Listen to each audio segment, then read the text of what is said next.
제도로서의 민주주의가 흔들리고 불타는 일은 이제 없습니다. 민주주의가 밥이고 밥이 민주주의가 되어야 합니다.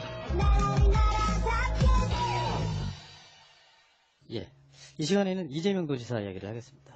저 성동일 방송 중간에 보도가 나오는 바람에 아주 깊숙한 이야기를 못해서 오늘 조금 더 하겠습니다. 특정인이 목욕탕 가서 샤워하기 위해서 옷 벗는 것과 다르죠. 아니, 상상만 해도 진짜 끔찍해요.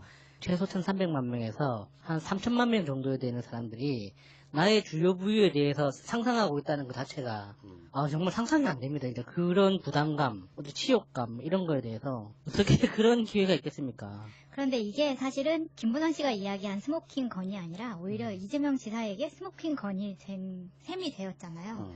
역이용하는 정말 반전시킬 수 있는 거라고 생각을 하기 때문에 이재명 지사 입장에서는 정말 그 찰나만 참고 견디면 오히려 상황을 크게 반전시킬 수 있는 상황이라고 생각이 들어서 오히려 큰 그림으로 봤을 때는 잘한 부분이라고 생각이 들고요. 일선에서는 무슨 이 아주대 병원이 뭐 경찰 조사의 기관이 아니다, 인증받은 사람들이 들어간 게 아니다라는 식으로 이야기를 하는데 이재명 지사 입장에서는 지금 이렇게 언론에서 엄청 떠들고 있는 상황에서 언론에 보여주기 위해서라도 아니면 국민에 보여주기 위해서라도 어떤 검증된 기관 종합병원에서 기자도 입회한 상황에서 이렇게 했다는 것은 대단한 일이라고 생각이 진짜 들고요. 대단한 결심이 아니고서는 힘들죠. 이거는 이재명 도지사스러워요. 네. 그러니까 이게 어떤 그런 상황들이 왔을 때 이거 어떡하지? 공개해야 돼? 이런 차원보다 아까 말씀하신 것처럼 잠깐 치욕스럽더라도 한다. 하고 만다. 그게 훨씬 더 덜 소모적이다. 누구 어떤 분의 트윗을 보니까 이제 좀 제발 이재명 도지사 일하게 해줍시다. 뭐 이런 트윗도 있던데 문제는 예상이 우리가 뻔하게 됐듯이 그걸로 끝나는 문제가 아니라는 것을 또 한 번 여러 가지로 지금 보여주고 있는 게 있어요. 첫 번째는 이게 무슨 법적인 효력이 있냐 이런 식의 반응이에요.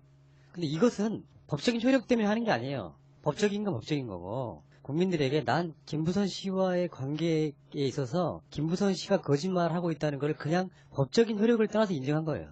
그러면 김부선 씨가 이야기하는 내가 이재명 변호사와 연인 관계였다는 그 주장은 법적인 효력이 있어서 지금까지 끌고 온 거예요? 김부선 씨의 주장 자체가 문제가 있었던 거예요. 어떤 법적으로도 사회적으로도 검증할 수도 없고 증명할 수도 없는 존재하지 않는 걸 존재한다고 주장함으로써 촉발됐던 사건이기 때문에 그 이후로는 우리가 심정적으로 믿고 합리적으로 추론할 수 있는 상황들을 어떻게 계속 찾아내 나가느냐 하는 게 문제인 거지. 이게 법적인 문제로만 따지면은 뭐 이렇게까지 여론으로 확산시킬 필요 자체가 없는 거잖아요.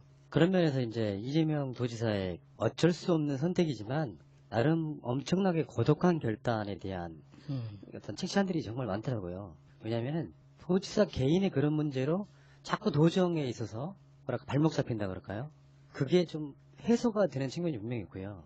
의사들 저번에 우리가 방송을 이야기했는데 레이저나 이런 걸로 지운 흔적이 남아 있답니다. 그래서 성형외과 피부과 의사들이 입회를 한 거고요. 누가 이런 얘기 합니다. 이제 가장 이상한 부류는 이런 거야. 다 그 사람들 매수했을 거야. 또 뭐 전지전능론 그거 말씀하시는 거예요. 사실 근데 그건 불가능해요. 말이 어떻게 새나갈지 모르는데 본인 당신이 도지사라고 생각을 해보고요. 아주대 병원 관계자와 점이 있는데 없는 걸로 합시다. 이런 건 못한단 말이죠. 그러니까 점이 없는 건 확실해요. 만약에 뭐 그럴 리는 없겠지만 그 사람들이 전부 다 짜고 점이 있는 걸 없다고 말할 수 있는 상황이라 그러면 이거는 이재명의 전지전능론을 떠나가지고 이재명 정치 생명이 끝나는 아주 위험한 도박이죠. 그게 밝혀졌을 경우에 그거는 있을 수 없는 얘기고. 네, 그런 억측도 있지만 사실 좀 생각하는 수준이나 이런 것들이 좀 같이 상향 평준화 됐으면 좋겠다는 생각이 좀 드는 부분이 점 얘기가 나왔을 때는 그래 떳떳하면 보여줘 왜 못 보여줘 나중엔 점이 없다고 수술을 하겠지 뭐 이런 이야기를 하다가 막상 이게 점이 없다고 나왔잖아요. 그러니까 점이 중요한 게 아니다. 바로 그 점이 문제네 이 새끼들 진짜. 그러니까 어차피 예상되는 억울로 계속해서 질질 끌면서 다른 흠집을 잡아서 하는 거. 저는 이제 김부선 논란은 여기서 끝났다고 봅니다.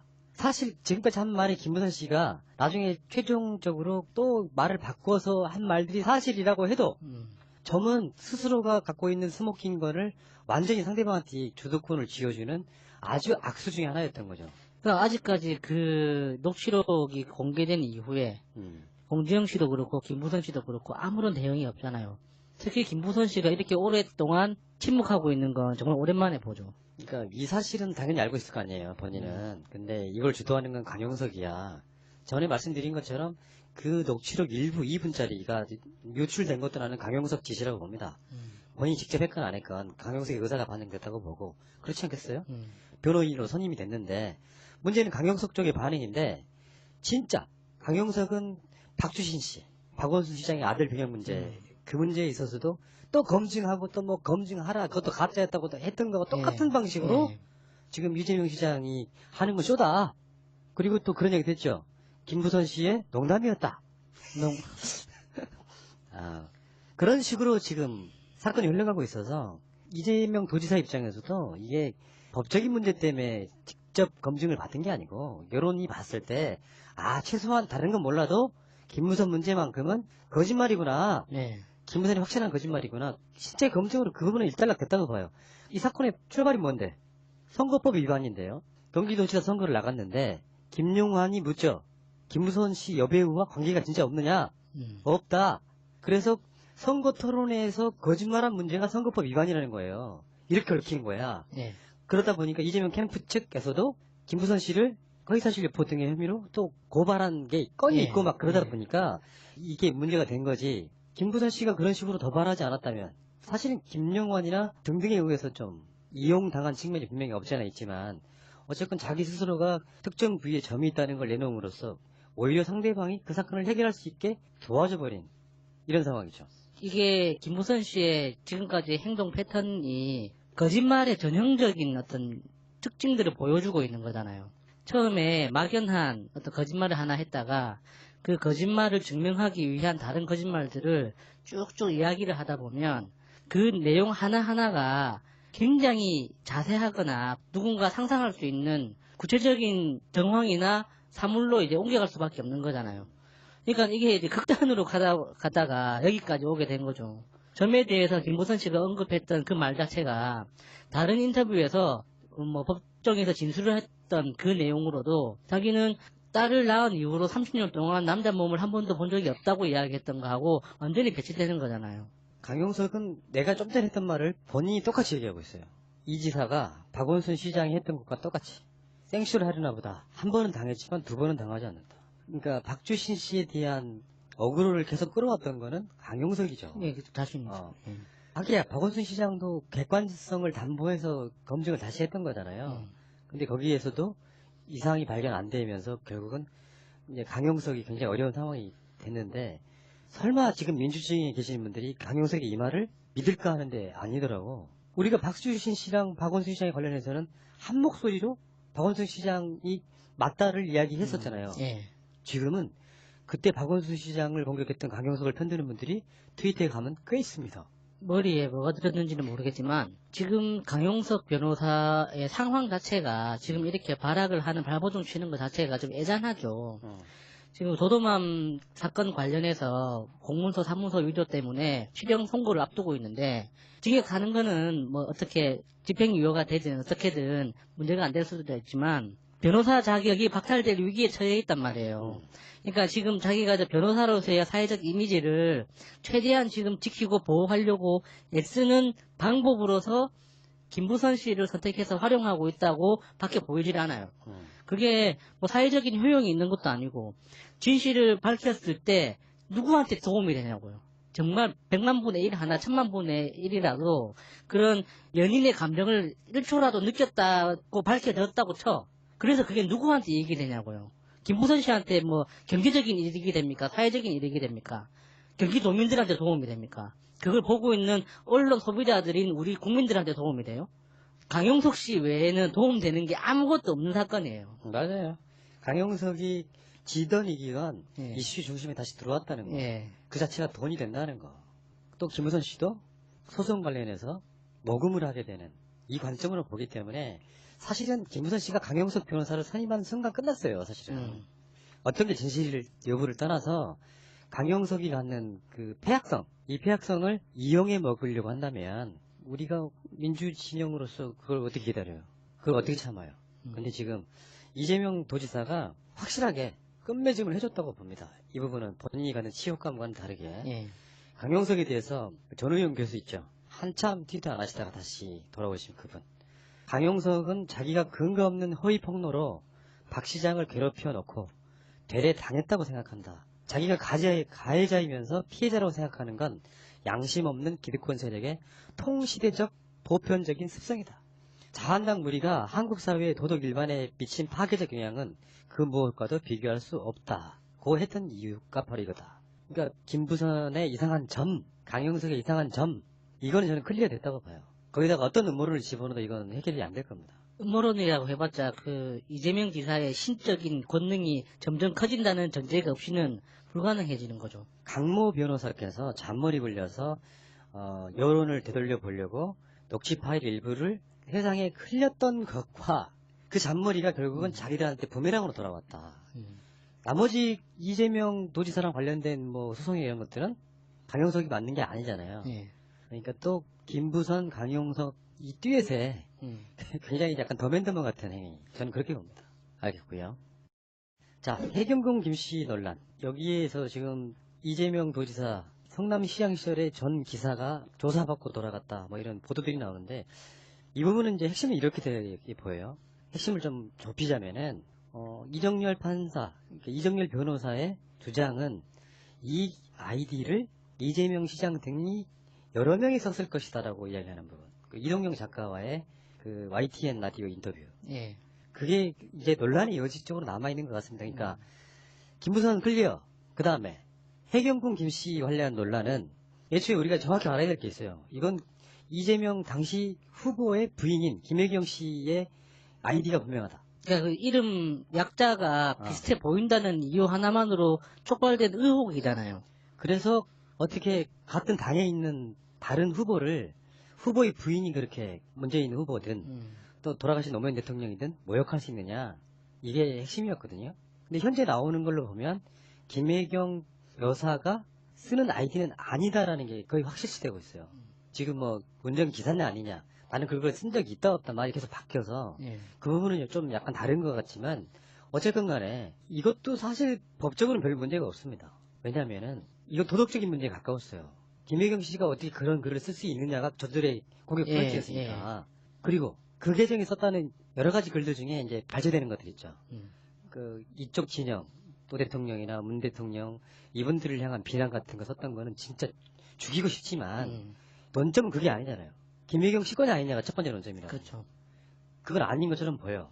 이재명 당시 뭐 운전기사가 그 사건, 그 행위의 범인이라고 하면 도덕적 비난을 받을 수 있는데 이게 법적인 어떤 큰 문제가 있는지 누가 좀 설명해 주면 좋겠어요. 그러니까 지금까지 진행되어 온 상황만 보면 HK킴이라는 그 아이디가 김혜경 여사의 계정이라면 정말 도덕적으로 심각하다는 전제하에서 비난을 시작했는데 지금은 김혜경 여사의 것이라는 전제하에 법적 도덕적으로 받아야 할 비난을 지금 충분히 다 받았어요.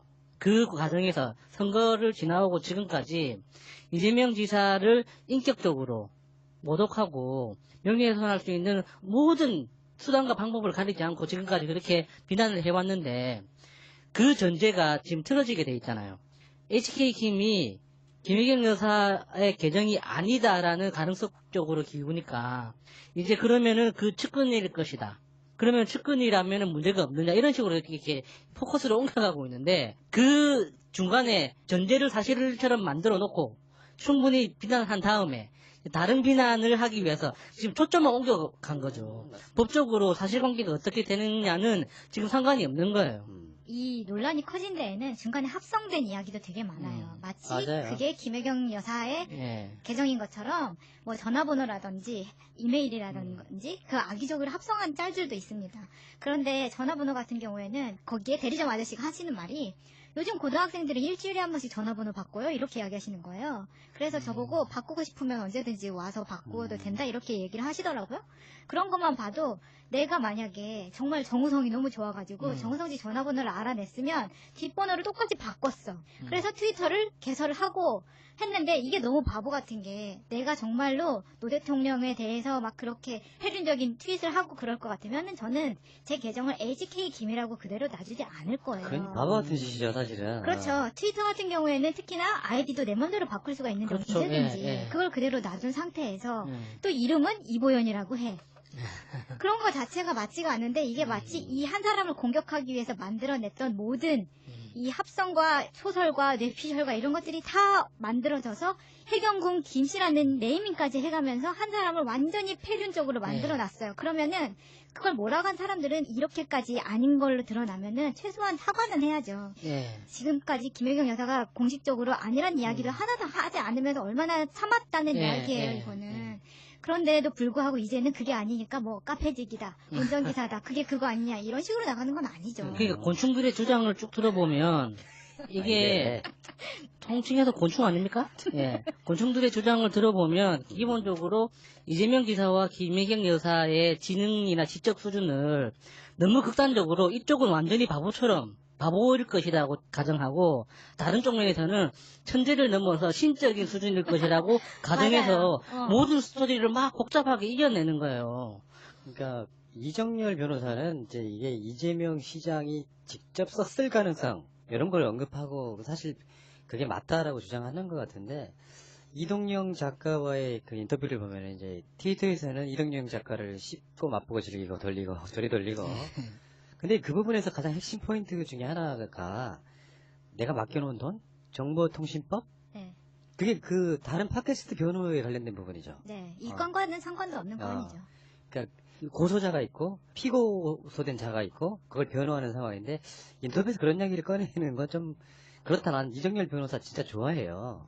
그러니까 인터뷰 해본 정도 있는 분이고 저는 많은 분들이 이정열 변호사를 이렇게 비난에 가까운 이야기를 하시는데 나는 그분의 그 나름대로의 정의감에 대해서는 인정합니다. 그러시는 것이 본인의 성격이나 취향에 맞다고 생각해요.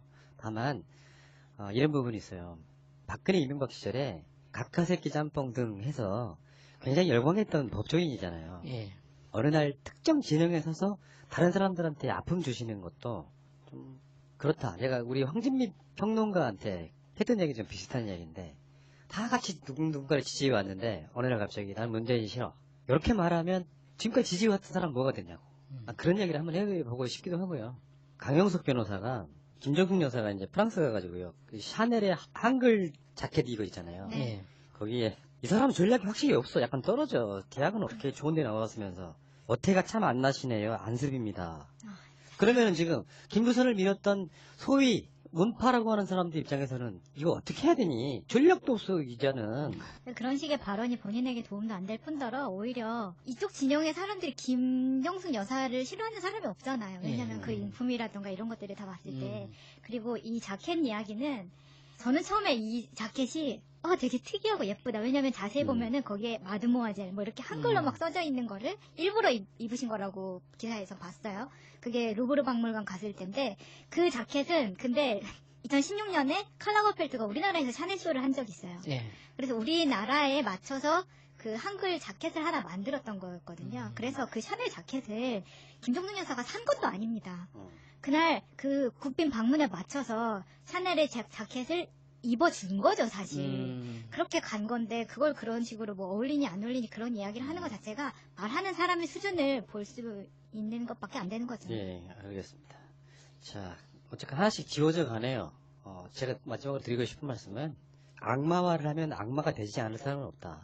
모든 걸 다 끌어와서 그를 저격하고 끌어내리기 위한 용도로 쓰는 거. 어떤 분들은 지금 이해찬 당대표를 끌어내리는 그런 의도를 갖고 선거에 져야 된다라고 말하고 있습니다. 이게 예를 들면은 총선에서 만약에 민주당이 지잖아요. 예. 그렇게 되면 뭐 총선이 아니라 그 보궐선거라도 지잖아요. 그러면 정권 재창출 안 돼요. 결국에는 문재인 대통령을 실패한 대통령으로 만들려고 하는 저 사람들의 의도밖에 안 됩니다. 작은 것에 얽매여가지고 큰 것을 그르치는 분들은 없었으면 좋겠고요.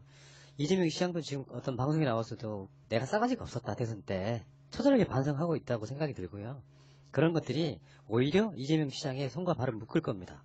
최소한 같은 진영 내에서 문재인 대통령을 배신한다거나 이런 차원이 아니라 좀 심하게 표현하면 임기 내내 문재인 대통령의 손과 발이 될 수밖에 없습니다. 그런 분들의 효과이긴 하겠지만 언제까지 끝까지 미워할 건데 도지사 잘해가지고 경기도 도지사 잘했어, 경남도 잘했어, 서울도 잘했어, 어디도 잘했어 해서 그런 소문이 나고 민심을 얻어야 민주당 정권 재창출에 도움됩니다. 그런 관점으로 우리가 봤으면 좋겠습니다.